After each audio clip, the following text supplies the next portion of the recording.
Então, muito boa tarde. Temos connosco a professora Florinda Matos para mais um programa Sociedade 5.0. Professora, do que é que vamos falar hoje? Hoje é os desafios para as empresas? Olá, boa tarde. Hoje vamos falar dos desafios para as empresas portuguesas. Portanto, é um tema complexo e realmente muito desafiante. Deixámos este tema há um mês, mas é um tema muito oportuno, porque segue-se ao grande debate que decorreu ontem no Parlamento sobre o Plano 2030, o chamado Plano de Recuperação e Resiliência. Portanto, é um tema que me parece que, se tivesse sido combinado com antecedência, não tinha calhado tão bem. E gostava mesmo de começar por falar na resiliência, portanto, na palavra resiliência. Não resisto a referir esta palavra, porque se tornou moda e neste momento acho que é um jargão que se utiliza por tudo e por nada. Há um ano atrás, se formos procurar, não aparecia com a frequência com que hoje os nossos governantes, portanto, a utilizam. Se nós procurarmos referências à resiliência, portanto, descobrimos que isto era um termo muito usado nas áreas das engenharias, porque tinha muito a ver com as propriedades dos corpos, a propriedade que os corpos tinham de recuperar a sua forma original, por exemplo, um metal de se adaptar, de não partir, de sofrer choque, uma peça de sobrepressão não se partir. Era aí que era utilizada com muita frequência a resiliência. Portanto, no fundo, a capacidade de se moldar. Nos últimos meses, portanto, com toda esta situação da pandemia do Covid, a resiliência, ao tornar-se moda, adquiriu um significado diferente. No fundo, é muito a capacidade de superar, de recuperar da adversidade. E acho que é um bocadinho com este sentido que o próprio governo deu o nome ao plano. A propósito, não resisto a dizer que me antecipei um bocadinho na utilização do termo, porque estou a preparar um livro que sairá novamente com a editora Springer, que se chama Resiliência na Era Digital, Desafios para as Organizações e para a Sociedade. O livro começou a ser pensado há um ano e, portanto, nessa altura, o termo resiliência ainda não era tão popular como agora. E, portanto, é pegando nesta ideia de resiliência como a capacidade de superar, de recuperar da adversidade, e seguindo um pouco as ideias que defendo no livro que estou a referir, que penso que efetivamente um dos grandes desafios para as empresas terá que ser a resiliência, ou seja, as empresas terão que ser muito resilientes para se poderem adaptar e sobreviver. Do mesmo modo que os materiais com propriedades moldáveis não se partem, só as empresas com estas características irão sobreviver nos próximos meses de grande incerteza a todos os níveis e particularmente económica, mas em que todos temos a certeza que a recessão está aí e que vamos ter muitos problemas. Certamente haverá muitas empresas que, se não adquirirem estas características, morrerão, e a nossa sociedade vai sentir os impactos disto tudo, ou já está a sentir em muitas situações, porque todos os dias descobrimos que há mais um conjunto de pessoas sem emprego, com todos os problemas sociais e outros depois derivados dos sociais que daí resultam. Portanto, sintetizando um pouco, o primeiro desafio que se coloca às empresas é a sua capacidade de resiliência ou de sobrevivência. Portanto, há uma espécie de seleção natural, uma espécie de seleção darwiniana, em que só os mais bem adaptados poderão ter futuro. É difícil dizer isto, estou a dizer isto com alguma frieza, mas com a consciência que vamos ver muitas portas a fechar e esperamos que muitas outras se consigam adaptar. O segundo desafio, e isto sem qualquer ordem de importância, porque acho que todos são importantes, não haverá uns mais importantes do que outros, que se coloca às empresas é a capacidade de manterem a estabilidade económica, ou seja, a sua rentabilidade. Portanto, nós não podemos pensar que uma empresa consegue continuar a existir se não for rentável. Portanto, isso significa que as empresas têm que ser mais eficazes, mais eficientes, fazerem mais, fazerem melhor, reduzindo custos, fazendo mais omeletes, passa a expressão, com menos ovos. E isso é muito complexo. Pensando noutro desafio, acho que o desafio que se coloca também é a capacidade que as empresas têm de reterem os colaboradores, especialmente aqueles que são essenciais para o seu negócio, portanto, os chamados colaboradores mais talentosos. Isso leva-nos para a necessidade de gerir o capital intelectual que as nossas empresas, de uma forma geral, infelizmente, não fazem bem. E não fazem bem porque nós temos uma maioria de PMEs, muitas delas microempresas, e que têm muito pouca preparação para fazerem uma boa gestão de capital intelectual e, portanto, valorizam muito pouco os seus recursos de capital humano ou os recursos humanos, como se diz vulgarmente. E pensam que as pessoas são muito facilmente substituíveis, o que não acontece, porque o processo de aprendizagem de uma pessoa num determinado processo é longo. Portanto, reter os colaboradores deverá ser uma preocupação e perceber que é com esses colaboradores que devemos contar para podermos ultrapassar as dificuldades. Outro desafio, e já vou no quarto desafio, é que as empresas compreendam que quem vai mandar no negócio é a sustentabilidade, e especialmente a sustentabilidade ambiental e a sustentabilidade social. Os consumidores vão preferir as empresas que produzam produtos que respeitem a sustentabilidade e que ao mesmo tempo tenham bons preços.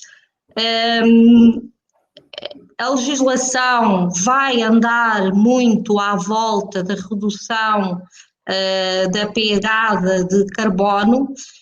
A responsabilidade social para com os colaboradores vai ser vista como não como uma obrigação, mas como um processo que será interno das organizações e, portanto, perceber estas coisas da sustentabilidade é muito importante. Infelizmente, muitas empresas, algumas que até já dizem que têm relatório de sustentabilidade, especialmente médias empresas, na prática, o relatório de sustentabilidade muitas vezes é utilizado para impressionar um pouco os seus parceiros, porque na prática muito pouco ainda estão a fazer nesse domínio. Portanto, devemos perceber quais são estas tendências para nos conseguirmos adaptar. Quinto desafio, eu vou-lhe chamar um bocadinho o domínio da tecnologia nas áreas de negócio. Portanto, quem não acompanhar o movimento tecnológico vai ficar para trás e isso verifica-se em todas as áreas.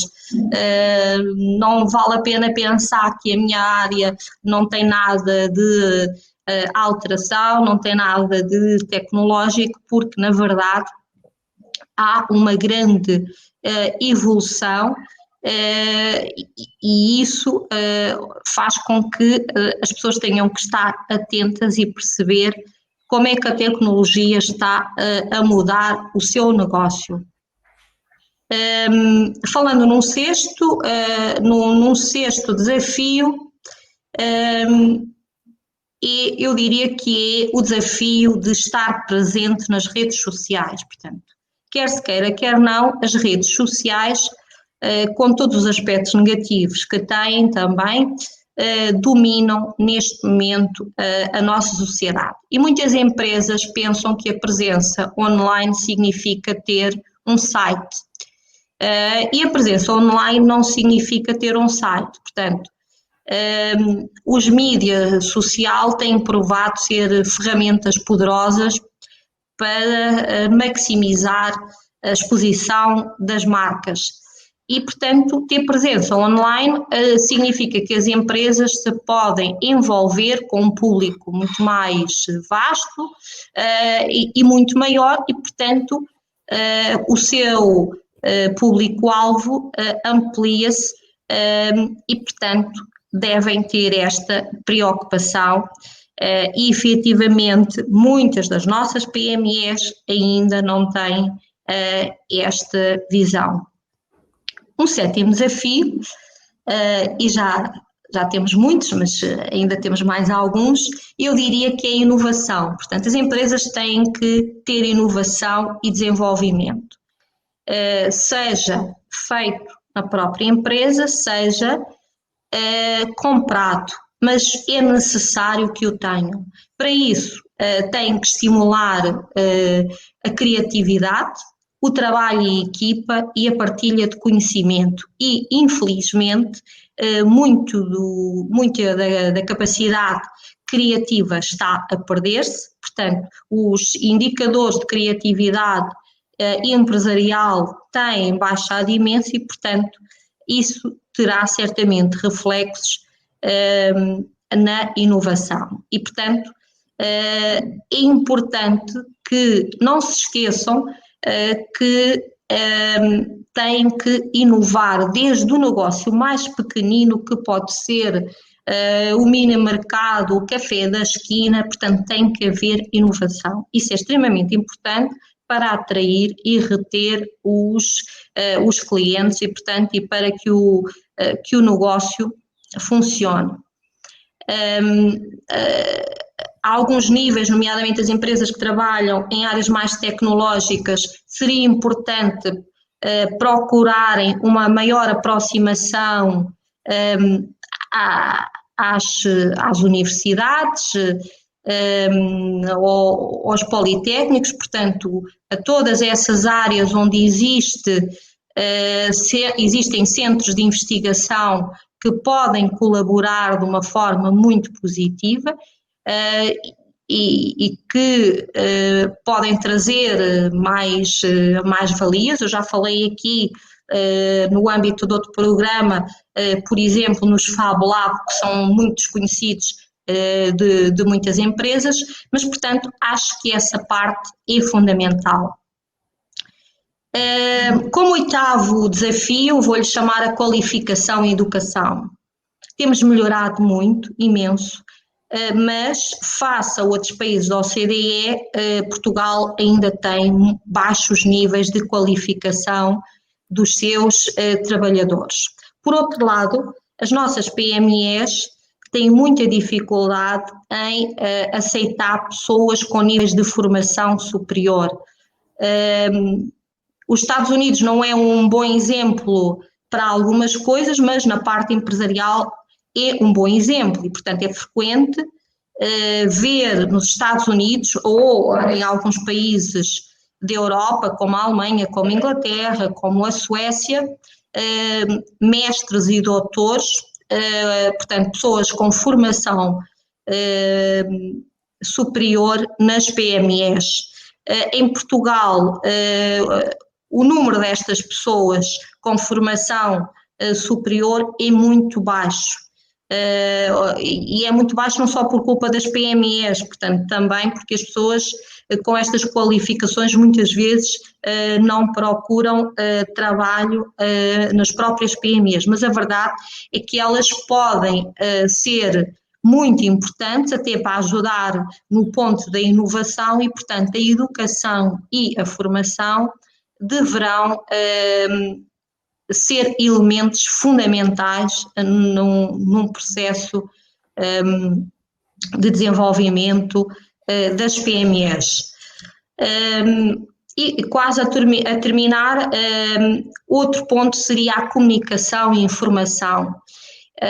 E chamo comunicação e informação considerando que as empresas devem perceber e antecipar as tendências do mercado, não ficarem à espera de ver o que é que os outros estão a fazer, não serem apenas seguidores, perspectivarem a evolução dos mercados nas suas áreas, perspectivarem as tendências, isto para quando acontecer a mudança, estarem mais preparados para a mudança e conseguirem responder rapidamente. Portanto, para serem resilientes têm que ter comunicação e informação. E isto leva-me para o 10º ponto, que considero ser o último, que é a agilidade. Portanto, a agilidade que é fundamental neste contexto de crise pandémica, em que muitas empresas mudaram rapidamente os processos produtivos, e algumas com muito sucesso, outras nem por isso, mas é necessário que esta agilidade lhes permita responder rapidamente. Não é só o adaptar, não é só o ser resiliente, mas é o ser resiliente de uma forma ágil. Eu penso que áreas como o turismo, de uma forma geral, mas também as viagens, os transportes, os espetáculos, a medicina, a restauração, etc., são áreas muito afetadas pela crise da pandemia e mesmo depois da pandemia passar, não vão voltar a ser como antes. E, portanto, seria desafiante para muitas empresas começarem a pensar nas novas formas que estas atividades, estas e outras, são apenas exemplos, vão surgir. Na minha opinião, estes são os principais desafios, portanto, provavelmente falta aqui algum bastante importante. Infelizmente, como eu já disse, acredito que muitos dos negócios irão fechar, mas precisamos sair desta recessão mais fortes em termos empresariais. Portugal é um país que tem que se tornar competitivo pela diferenciação daquilo que faz melhor, ou seja, daquilo que faz diferente dos outros. Como eu disse já há algum tempo, num artigo que fiz inclusivamente para o jornal Ribatejo, portanto ainda tínhamos o jornal Ribatejo, temos que fazer o que sabemos fazer bem e que os outros países não conseguem fazer melhor, porque os nossos fatores de diferenciação são efetivamente diferentes. Esses fatores são as pessoas, o solo, o clima, a cultura, as tradições, a situação geográfica no mapa do mundo. Isso ninguém consegue fazer melhor, mesmo quando tentam imitar. Portanto, podem até tentar imitar as nossas condições de solo, de clima, mesmo assim há probabilidade de o conseguirem fazer, mas tudo aquilo que é endémico do nosso povo, as tradições, a cultura, as pessoas com a sua capacidade de acolhimento, a sua criatividade, etc., não se consegue imitar. Por outro lado, a nossa situação privilegiada no mapa mundo, apesar de estarmos aqui numa ponta, somos a porta aberta para a América e, portanto, fazemos a ligação a toda a Europa. Acho que temos todas as condições e temos que olhar para dentro e pensar efetivamente o que é que fazemos bem e continuar a fazer bem. Fazer bem numa perspectiva de incentivarmos o consumo nacional, porque temos que consumir mais produtos portugueses. Eu continuo a ficar horrorizada com a quantidade de produtos importados. As grandes cadeias de supermercados, especialmente as duas maiores cadeias de supermercados nacionais, fazem frequentemente publicidade na televisão a dizer que estão a ajudar os produtores portugueses e efetivamente ajudam numa pequena coisa que demonstram nessa publicidade, mas depois nós vamos aos supermercados, a maior parte dos produtos, daqueles produtos que nós temos e que temos capacidade de produzir, e dou exemplo, como por exemplo, não entendo como é que continuam a vender carne de suíno importada, carne de peru, ou maçãs nesta altura que nós temos tantas maçãs no nosso mercado. Percebo que eles dizem os portugueses não têm capacidade de nos fornecer as quantidades que nós precisamos, mas os portugueses têm capacidade de produzir mais se lhes forem dadas as condições e, portanto, é importante que haja um movimento nacional, quer das empresas, quer dos consumidores, para consumirem produtos portugueses.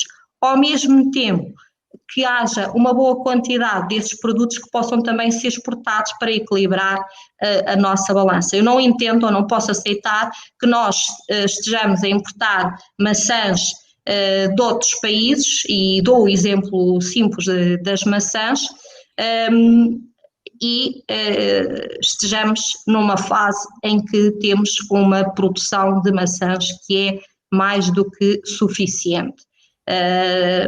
E com isto acontece com muitos produtos, portanto nós temos que valorizar e temos que exportar muito e exportar produtos que façam a diferença. Muitas vezes não é vender muito, mas é vender produtos a um preço superior, porque fazem a diferença em todo esse processo, dando-lhe valor acrescentado. Esta conversa já vai longa, mas estou-me a lembrar, por exemplo, de uma história que eu há uns tempos tive conhecimento. Portanto, eu ia fazer consultadoria a uma empresa, portanto, que produz faianças, portanto, essencialmente jarras, elementos de decoração, pratos, etc., e a certa altura eu perguntei, então, mas isto não é muito fácil de ser imitado na China, na Índia, etc. Até porque estou a falar, por exemplo, de um caso concreto de uma jarra que era colocada no Harrods, portanto em Londres, a um preço à volta de 40 libras, e portanto eu olhava para aquilo e dizia, qualquer fábrica faz isto. E a gestora, que é uma senhora, a gestora da empresa, dizia-me, eu não me preocupo, eles podem imitar isto perfeitamente, mas o valor acrescentado que está aqui está no design e na minha capacidade de ter várias coleções e de antecipar. O cliente que compra produtos no Harrods em Londres não quer o produto que também é vendido na loja de baixo custo, e portanto eu aqui consigo sempre pôr valor acrescentado. E, portanto, isto é uma questão de estratégia e de imaginação e é possível conseguir diferenciar os produtos e dar-lhe valor que os mercados internacionais reconhecem. Aqui, para terminar um pouco, gostava de voltar ao plano de recuperação e de resiliência. Sim, eu ia-lhe perguntar, ia-lhe pedir um comentário, eu também estive a assistir um pouco do debate e dei uma vista de olhos, já tinha dado uma vista de olhos ao plano. Pareceu-me muito interessante aquilo que a professora está aqui a falar, já é uma leitura de algumas coisas que lá também se fala, usarmos aquilo que sabemos fazer melhor para os nossos talentos, a nossa capacidade para avançar, mas eu queria lhe pedir o seu comentário sobre este plano, o que é que achou deste plano que gerou tanta expectativa e que muitos julgavam que isto era uma espécie de pronto a vestir, bastava agarrar no plano e pô-lo em prática, não é bem assim.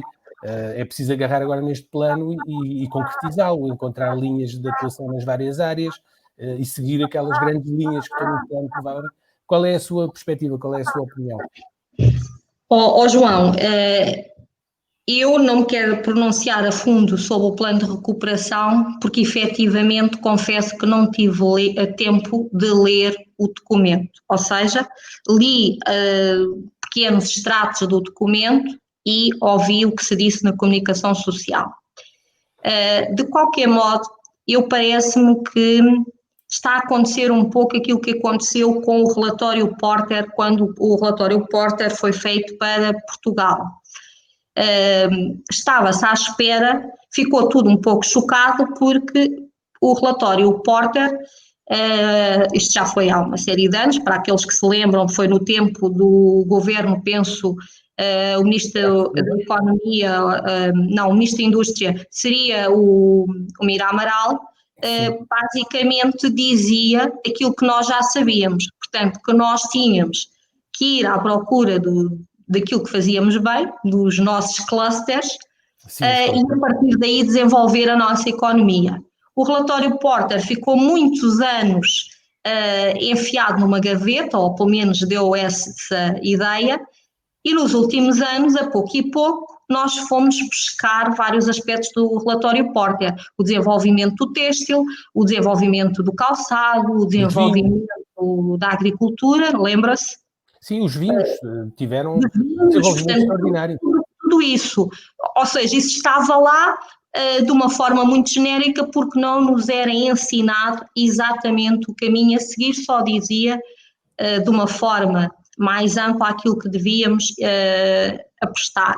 Parece-me, pelo que me apercebi deste plano, que é mais ou menos um plano semelhante, ou seja, um plano genérico, mas que nos dá as pistas para os caminhos a seguir. Parece ser o passaporte para as empresas, portanto, as empresas estão a depositar muita esperança neste plano. Na minha opinião, este plano não servirá de nada se não soubermos fazer uma mudança real,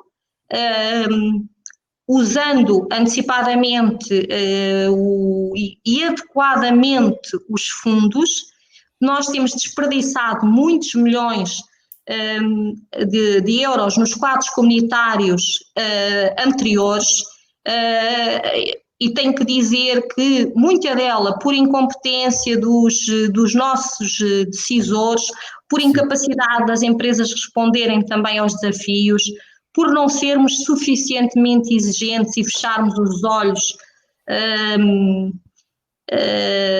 quando a corrupção está ao nosso lado.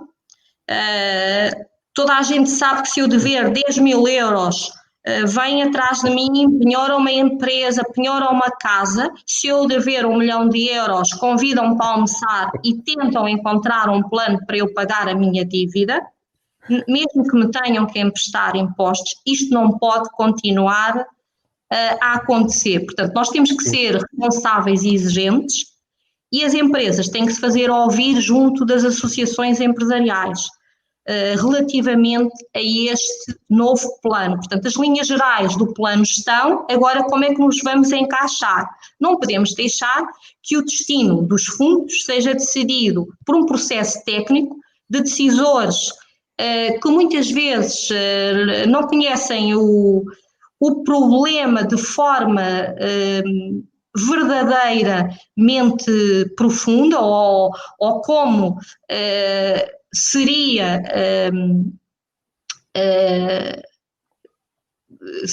adequado conhecerem e, portanto, eu vejo com alguma apreensão a forma como tem sido divulgado e apresentado este plano. Isto também me faz lembrar um livro que comecei a ler, que ainda não tinha lido, que se chama A Economia dos Pobres. É um livro muito recente, 2020, não sei se o João conhece. Não. Conhece? Não. Pronto, é de dois grandes investigadores que foram Prémio Nobel da Economia. No entanto, quando lemos o livro, percebemos que aquilo não é um tratado de economia tradicional. E, basicamente, eles dizem que o problema do insucesso das políticas económicas, portanto, para acabar com a pobreza, é o desconhecimento do real problema e a falta de envolvimento dos pobres na definição dessas políticas, porque quem define as políticas para os pobres não conhece exatamente o campo, portanto, como é que as coisas se passam com os pobres.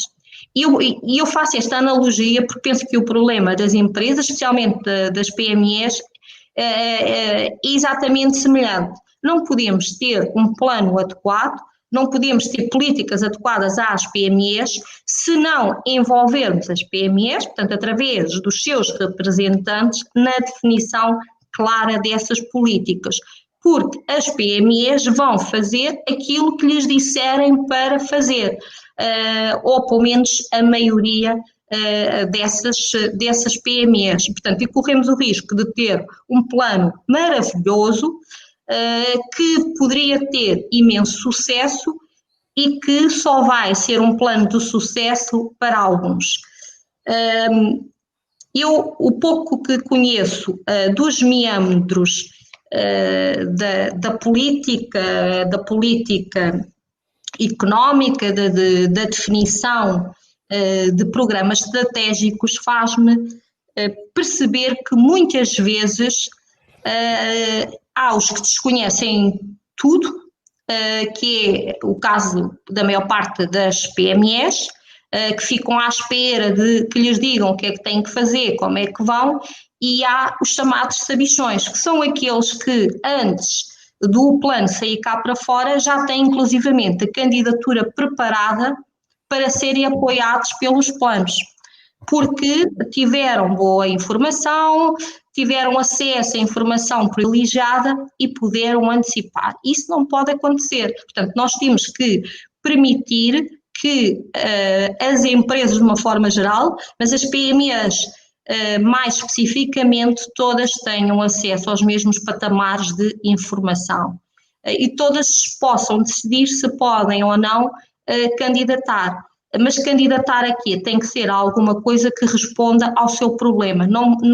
Não podemos, é a nossa última oportunidade, não podemos desperdiçar dinheiro em coisas que não precisamos. Temos que utilizar este plano para nos tornarmos mais inovadores, mais competitivos. Nós melhoramos imenso ao nível da inovação. O último relatório europeu de inovação fez-nos saltar de patamar. Nós estamos num patamar de inovação ao nível de uma França ou mesmo de uma Alemanha, mas isto tem que ser uma inovação sustentável. Portanto, e nós temos que criar riqueza que possa ser vendida, portanto, que possa ser transacionada. Portanto, vamos explorar o melhor possível este plano, mas temos que ser interventivos e participativos. Não podemos deixar que sejam os nossos governantes, com toda a sua boa vontade, a decidir o que é que nós vamos fazer. Isto é um pouco a minha percepção sobre este plano. Não sei se respondi à sua pergunta, mas... Sim, é um assunto que nós iremos continuar a abordar, uma vez que, mesmo ontem, por aquilo que vimos, por aquilo que eu vi na televisão do debate no Parlamento, acho que foi tratado de uma forma muito superficial pela maior parte dos políticos. Até fiquei na dúvida se teriam sequer lido o documento ou se estariam todos a falar do mesmo documento, uma vez que os grandes pontos da discussão e que depois se viu nas notícias, nada correspondia àquilo que vem no documento, ou nem sequer se falou quais deviam ser as prioridades. Foi política, mais nada. Foi isso que eu achei, e cada um a tentar puxar para aquilo que seriam os seus interesses. Em vez de se frase que deveria ser repetida no telejornal da noite, não é? Estão todos a lutar para o concurso da melhor frase.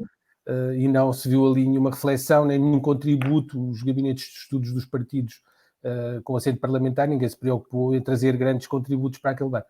Mas por isso é que eu acho que as associações empresariais aqui têm que, dos vários níveis, têm que ter um papel fundamental, têm que ser ouvidas e, portanto, e se isto é para ajudar a nossa economia e particularmente as nossas empresas, porque o plano envolve várias áreas que não só as empresas, tem que ser um plano que ouça as necessidades, mas que também olhe lá para fora e que veja as tendências da próxima década, que estão todas associadas à economia circular, à sustentabilidade, à indústria 4.0, esses aspectos todos. Portanto, eu ontem estive a falar com uma pessoa que trabalha da Universidade do Porto e que me disse que neste período de pandemia o número de empresas no norte do país que está a procurar robotizar as empresas é enorme. Portanto, as empresas que se aguentaram e que estão numa situação confortável, estão à procura de alternativas para substituírem as pessoas. E, portanto, isso, mesmo depois do Covid, vai surgir. Até porque as pessoas não têm, as máquinas não têm Covid, portanto, não têm problemas de ter que ficar em casa ou outra coisa, e portanto tudo isso, quando nós pudermos respirar desta pandemia, que não sabemos efetivamente quando será, nós vamos ter cenários muito complexos e precisamos de pensar este plano nessa dimensão. Portanto, não pode ser apenas uma dimensão económica, não pode ser uma dimensão ambiental, é também uma dimensão social e isso tem que ser muito bem feito. E, portanto, eu confesso que me afligi ver as discussões da esquerda à direita, porque parece que estávamos mais preocupados em negociar os interesses políticos de cada partido que em perceber como é que este plano nos pode ajudar a ter um país melhor. Sim. Bom, e ficamos por aqui hoje. Para a semana voltaremos com a Sociedade 5.0. Não é para a semana, João, ainda não é para a semana. Não é para a semana, é para a outra semana. É para a outra, é para a outra. É para a outra semana. É para a outra semana. Ok, muito obrigado, professora. Obrigada e até outro dia. Até outro dia.